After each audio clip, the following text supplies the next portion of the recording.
Loving God is pretty clear. And loving one another is fairly clear, even if it's not easy.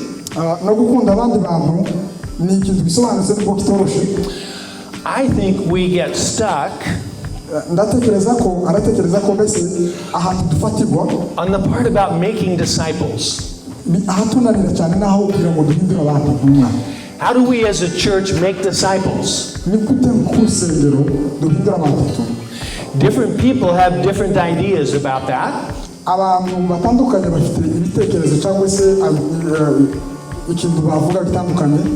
Some people want to do it the way Pastor Muhizi does it. And other people might want to do it the way Pastor Jacques does it. They may not do it the same. But they're still doing what God has called them to do. Pastor, I want to present this to you. This is your certificate of license. I had given it to you earlier because we did this some time ago, but let me read what it says. I wanted to present it in the public service. It says certificate of license. Muhizi Serukiza is duly granted license to the gospel ministry as lead pastor of Christ Salvation Church. So, Pastor, I present the license to you, and I welcome you as a pastor in our conference.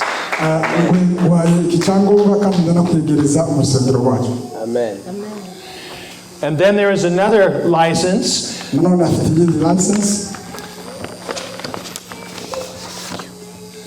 Shall I call you Nabihogo or Immaculate? Yes, that's correct. Nabihogo? Okay. Certificate of license. For Nabihogo Immaculate is duly granted license to the gospel ministry as the associate pastor of Christ Salvation Church. So, Pastor, congratulations and welcome to our pastoral family. God bless you both. Now, I want to pray for you. Can I do that? Can you stand forward just a little bit together?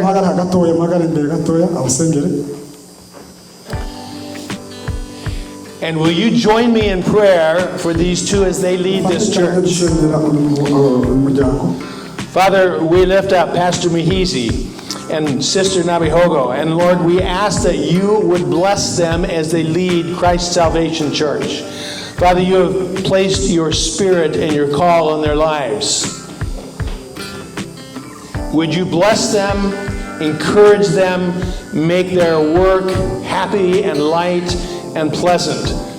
And Lord, we pray that as they minister to your church, your bride, that Father, the increase that comes because of their faithfulness, Lord, would be something that would bless you and make you happy. We pray this in Jesus' name, and God's people said, Amen. Amen. God bless you both. Amen.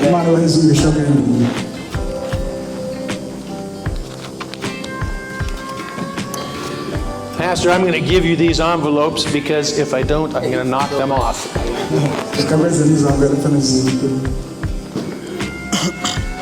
Well, this morning when I thought about the Word of God and what I wanted to share with you, a passage of Scripture came to my mind.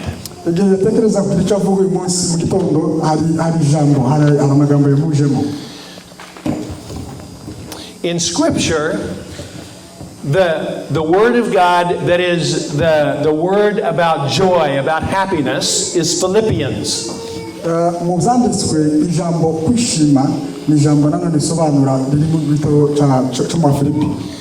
And so I want to greet you this afternoon with the prayer of thanksgiving that the Apostle Paul prays for his Philippian brothers and sisters.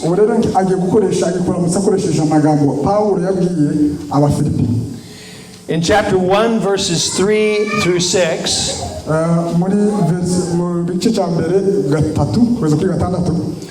the word says, I thank my God every time I remember you.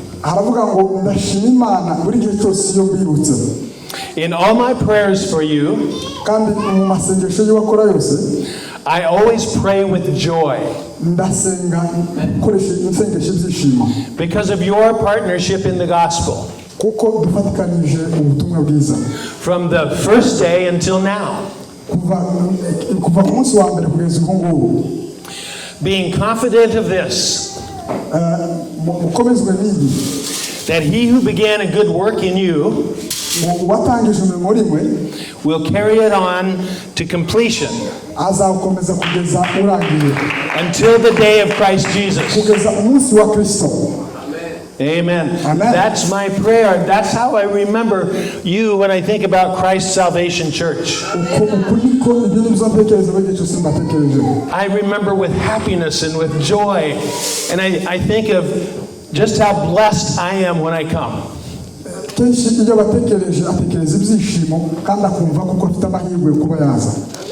Now, if you have your Bibles, I want to preach from chapter 2 of Philippians. In fact, would someone come and read that in Swahili or French or whatever language?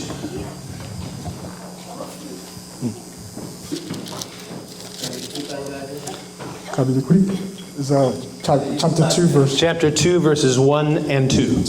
Basi ikiwako faraja yoyote katika Kristo, yakiwako matulizo yoyote ya mapenzi, ikiwako ushirika wowote wa Roho, ikiwako huruma yoyote ya rehema, ijalizeni furaha yangu ili mwena nia moja, wenye mapenzi mamoja, nia moja, msitende neno lolote kushindana wala kwa majivuno, bali kwa unyenyekevu kila mtu na amhesabiwe mwenziwe kuwa bora kuliko nafsi yake. Amen. Amen. I want to read it in English now. If you have any encouragement from being united in Christ, if any comfort from his love, if any fellowship with the Spirit, if any tenderness and compassion, then make my joy complete by being like-minded, having the same love, and being one in spirit and purpose. This afternoon I want to preach from that last verse, from verse 2.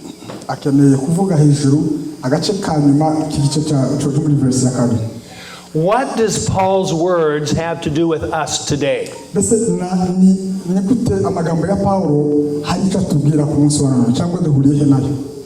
These words were written over 2,000 years ago.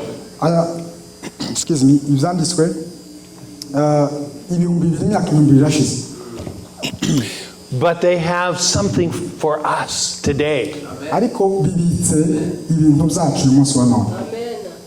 So I want to focus on what Paul says in verse 2.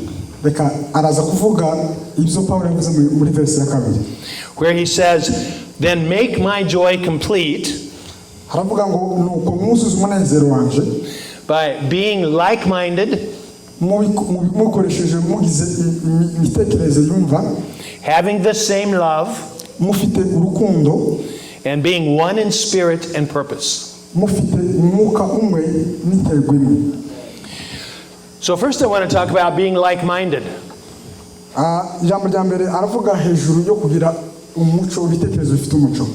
Being like-minded means being unified, being one.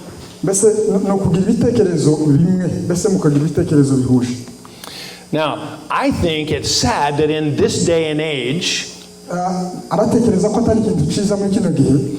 that many churches find themselves fighting together about things.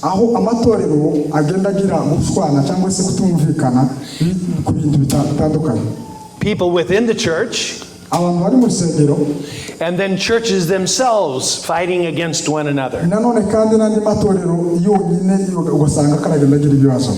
And they do that instead of standing united against the real opposition.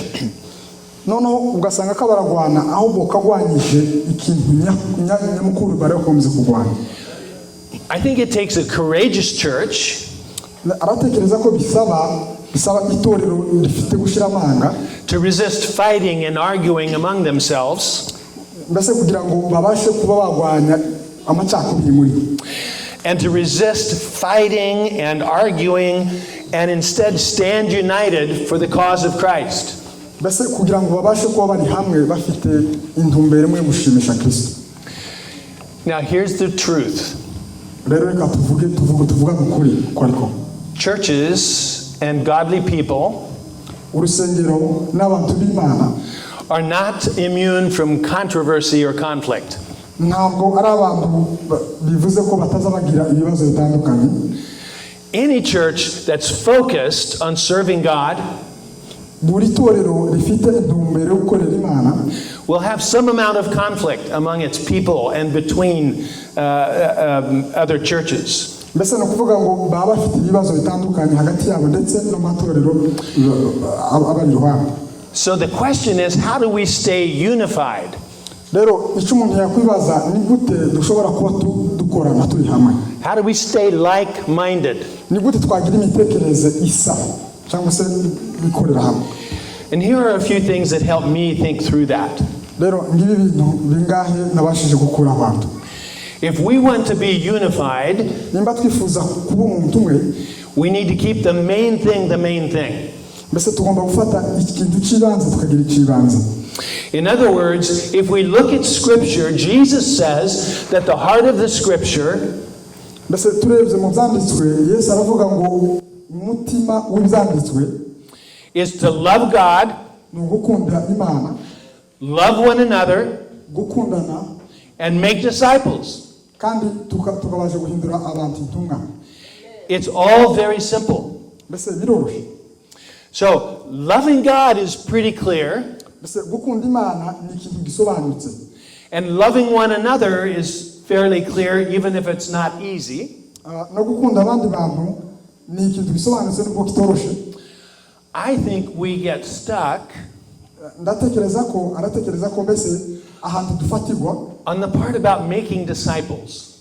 ahatunanira cyane naho kugira ngo duhindure abantu intumwa. How do we as a church make disciples? ni gute ku rusengero duhindura abantu intumwa. Different people have different ideas about that. abantu batandukanye bafite ibitekerezo cyangwa se ikintu bavuga gitandukanye. Some people want to do it the way Pastor Muhizi does it. hari abantu bavuga ngo tubikore uko Pastor Muhizi abikora. And other people might want to do it the way Pastor Jacques does it. abandi bakavuga ati tubikore ukuntu Pastor Jacques abikora. They may not do it the same, kandi hari igihe batabikora cyo kimwe. but they're still doing what God has called them to do. ariko nanone ko barakora icyo Imana ibasaba gukora.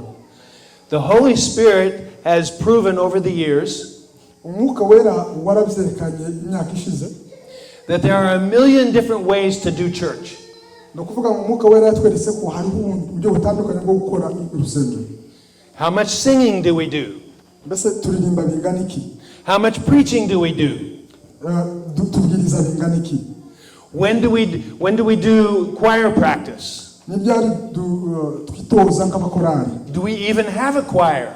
mbese dushyira abakorari cyangwa tubikureho. In the church that Donna and I attend, mbese urusengero bajamo iwe n'umudamu wiwe we don't have a choir. ntabwo bagira korari. But when we come here, we love your choir. ariko iyo tuje hano dukunda uko muririmba korari. Amen. Amen.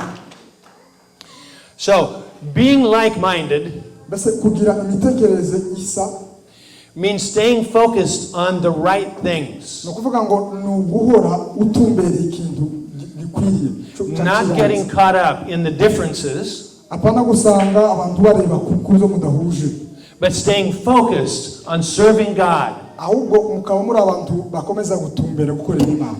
We need to understand that different people and different churches, tugomba kumva kuko abantu batandukanye n'amatorero atandukanye, They have different gifts baba bafite impano zitandukanye given by the same Holy Spirit. bahawe n'umwuka wera w'Imana And they may not look alike. kandi bishobora kuba bidasa. They may not do church alike. hari igihe bashobora kugira za porogaramu zitandukanye. But being like-minded means keeping the main thing the main thing. ariko kugira imitekerereze isa ni ukuba mufite ikintu ikibanze mukagira ikibanze. Love God, kunda Imana, love people, kunda abantu, make disciples. kandi muhindura abantu abigishwa.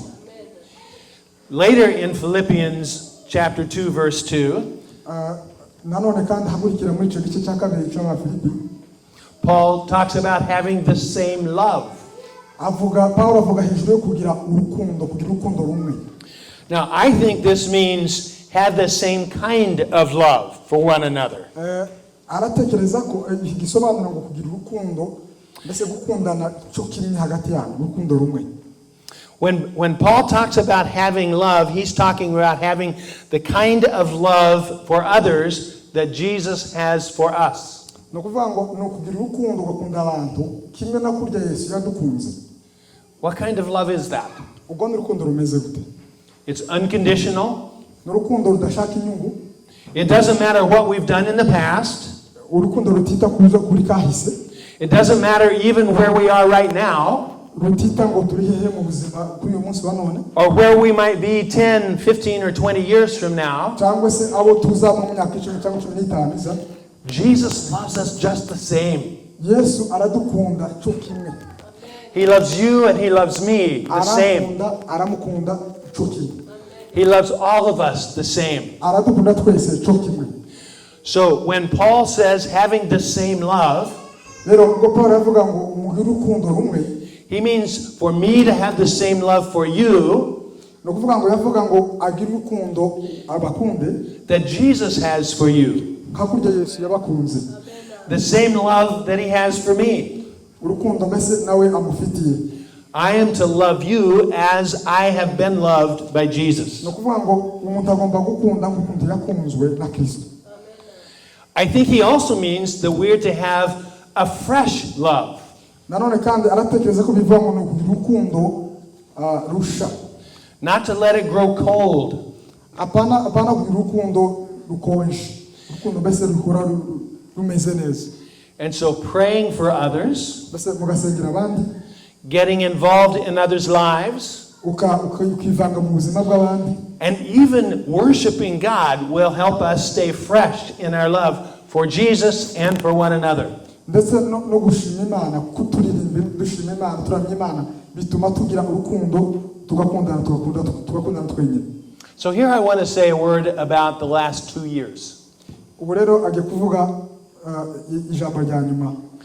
In God's word it says, forsake not the gathering of yourselves together. Haravuga ngo ntimukareke guterana. It is so important for us to gather together in the church so that we can love one another and encourage one another. Ni iby'ingirakamaro kuko abantu baterana kuko tubasha gukomezanya no kubasha gukora. And to serve one another. No kubasha gukorerana twenyine.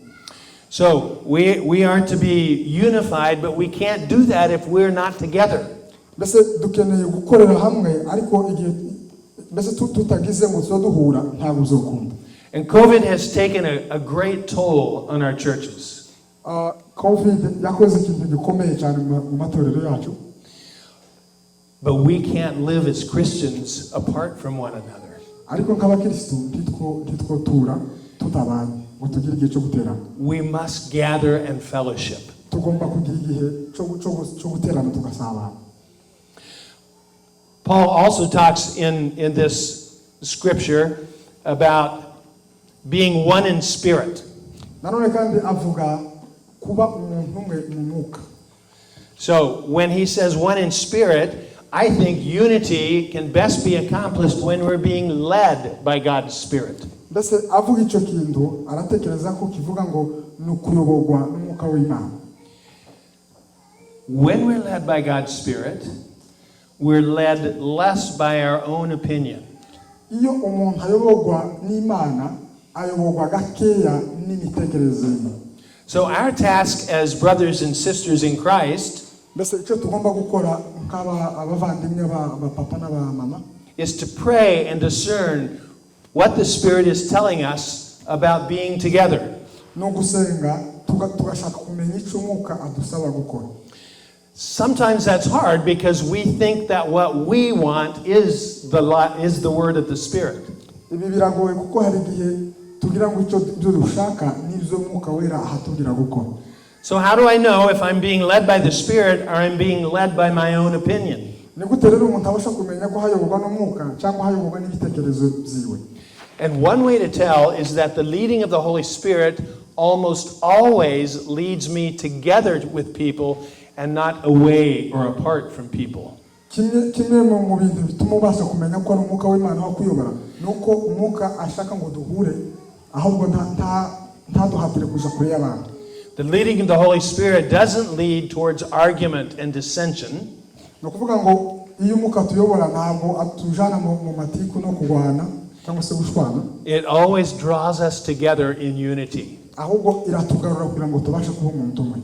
It always encourages us to act and think like Jesus. Ni ikintu bituma tubasha gukora no gutekereza nka Kristo.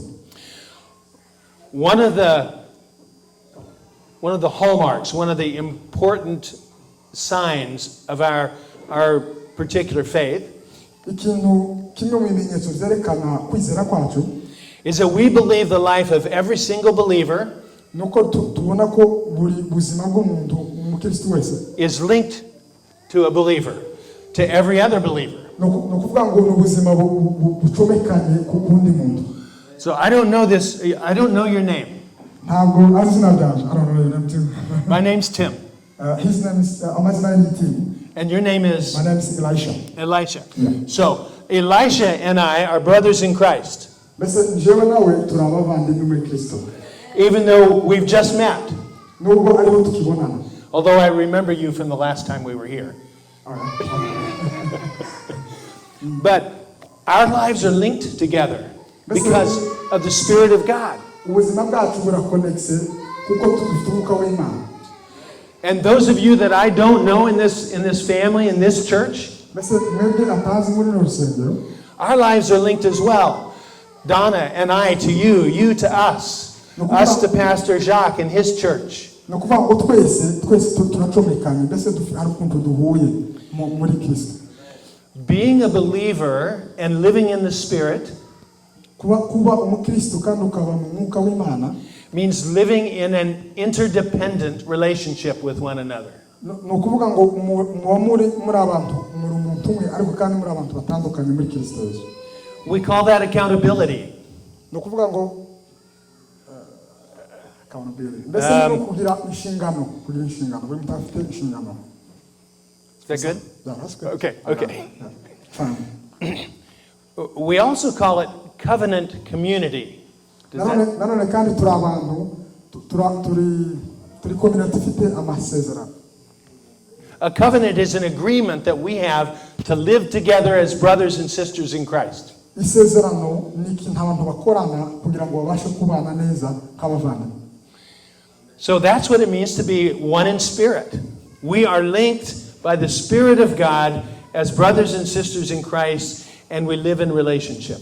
No kuvuga ngo turi abantu bakorera hamwe kandi turi abavandimwe muri Kristo Yesu. So Paul also talks about being not just one in the Spirit, but one in purpose. Mbese arongera kandi akavuga ngo kuba bamwe mu ntego. And this isn't just any purpose that we can find agreement on.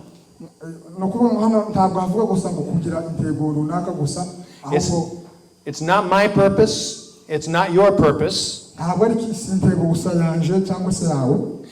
It's the purpose that Jesus had in mind when he sent Paul to the Philippians in the first place. Mbese ni igitekerezo ni intego Imana Yesu yari afite abitumije muri Paulo bwira Abafilipi. To encourage and make disciples. To encourage the church and make disciples. Ababwira gukomeza abakristo kandi akabagira intumwa. So think back. Paul comes to the church in Philippi. Mbese Paul araza aje muri Abafilipi. And there are a number of believers, more believers than we have here. hariho abizera benshi cyane kuruta abo turi kumwe nabo uyu mwanya. Paul didn't mean that all of the believers in Philippi no kuvuga ngo yizera ko buri abizera bari mu Filipi should do the same thing. aravuga ngo bose bagomba gukora cyo kimwe. All of the believers had different gifts. no kuvuga ngo abizera bafite impano zitandukanye. Now, we have different gifts. Yes, dufite impano zitandukanye. He can dance. ushobora gutamba. I can't. Iwe ntashobora gutamba. So, even though I would like to dance, nubwo yakenera gutamba, my feet just kind of go like this. amaguru yiwe ntabwo ashobora kugenda gutya. Yeah. But he can go up and down and all around. ariko ashobora kumanuka akazamuka akanazunguruka. God has given him the gift of dancing. Imana yampaye iyo mpano. God has given your choir the gift of singing. Imana yahaye abaririmbyi bandi kuririmba. And so, some of us have different gifts. no kuvuga ngo twese dufite impano zitandukanye. Paul didn't want each person to do the same thing. no kuvuga ngo Paul yashaka ngo tubashe gukora ibintu bimwe. Only that their gift would fit into the overall purpose of building the church and making disciples. no kuvuga ngo buri mpano y'umuntu izo zibasha kuza icomekane ibashe no kubasha gukora bakorere hamwe. Paul was saying, work with one another. Paulo yaravugaga ngo mubashe gukorana. Use your different gifts in the church. mukoreshe impano zanyu zitandukanye mu rusengero. But pull together in the same direction. ariko nanone kandi zose muzitunge ku ruhande rumwe mwese. So that you have a greater impact. kugira ngo mubashe kugira umusaruro munini. Now, those are my observations about what Paul is saying in chapter 2, verse 2 of Philippians. uko niko abibona nico Paulo yashakaga muri kino gice. I think there are two applications for Christ's Salvation Church. aratekereza ko hari uburyo bubiri mushobora gukoresha bino bintu. This church has been now in existence in this area for a number of years, for several years, serving this community, serving the Congolese brothers and sisters who live in this area, and serving the nation and the world. no kuvuga ngo uru rusengero rugize imyaka igera kuri 2 babasha gufasha community ndetse bafasha igihugu ndetse n'abene wacu baturuka mu bihugu byo muri Africa. And Christ's Salvation Church has some things to be very proud of. no kuvuga ngo hari ibintu mwo kwishimira mwamaze kumwagezeho. And I'm sure there have been difficult moments as well. nanone kandi arazi ko mwagiye mugira ibihe bitandukanye bigoye. This church is built on doing what needs to be done that's relevant in this community. no kuvuga ngo uru rusengero rwubakitse mu buryo rugomba gukora ibikenewe muri no community. But as we've seen over the last couple of years, the world changes, our community changes. no kuvuga ngo uko twabibonye mu myaka ishize no kuvuga ngo isi irahinduka na community nayo irahinduka. And sometimes what the church does has to change because of the circumstances. no kuvuga ngo hari igihe itorero rihinduraho bukeya bijanye n'ibintu zabihinduka bitewe n'ahantu bari. And sometimes it's easy to get distracted by those changes that the church has to make. nanone kandi hari igihe bibasha kugora umuntu akaba yotumbera za mpinduka and to focus on the change instead of focusing on the primary purpose. umuntu agasanga yakurikiye za mpinduka ntakurikire ikintu nyamukuru cy'ibanze. Don't let the circumstances destroy your unity.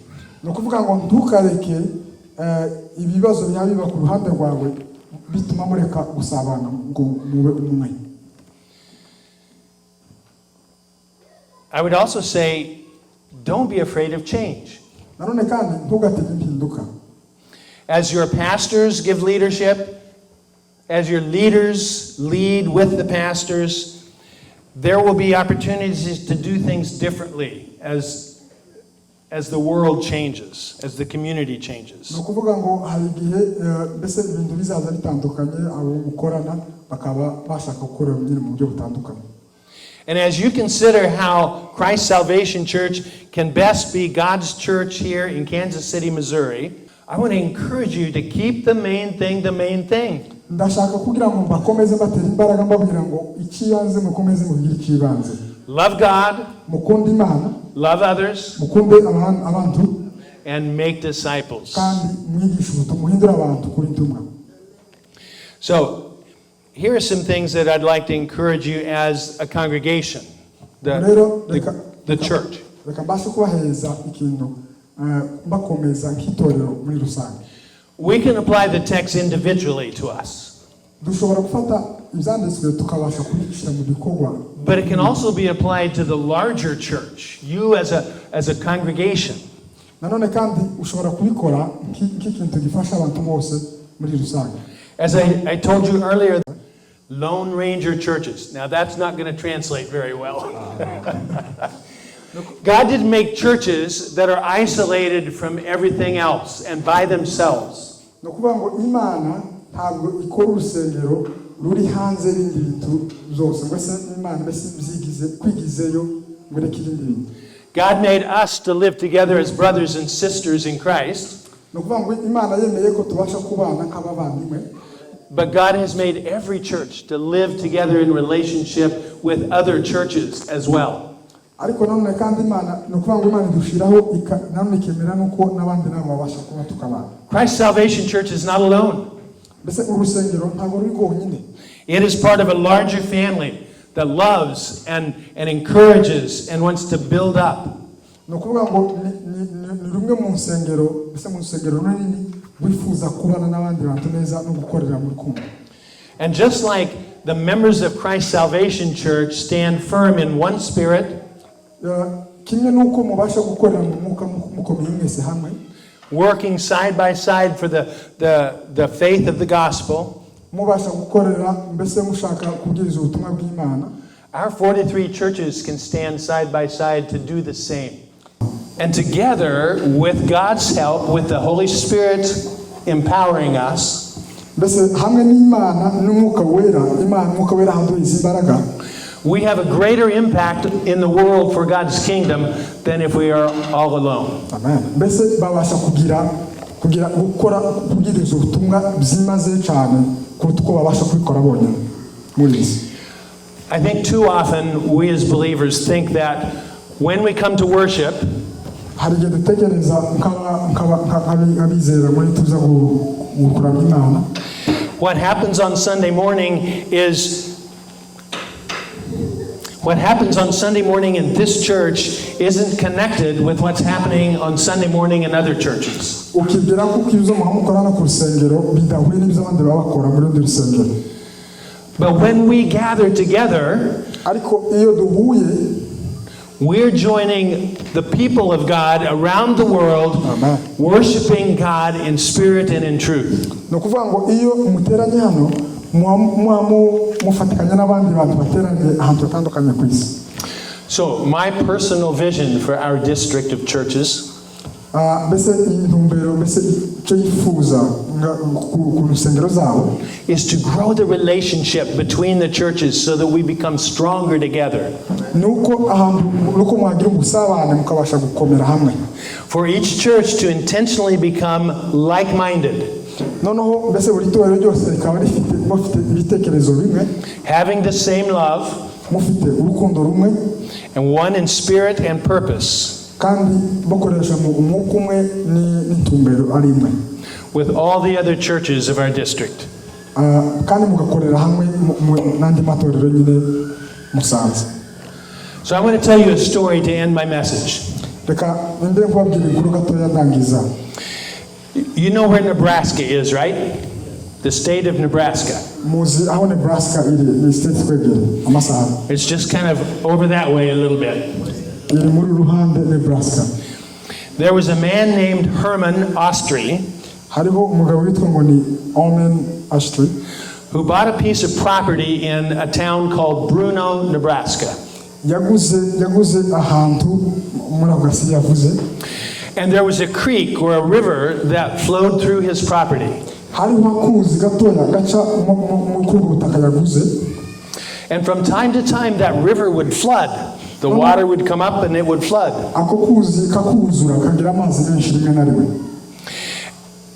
One year, the the rain came and the river flooded, and it flooded his barn.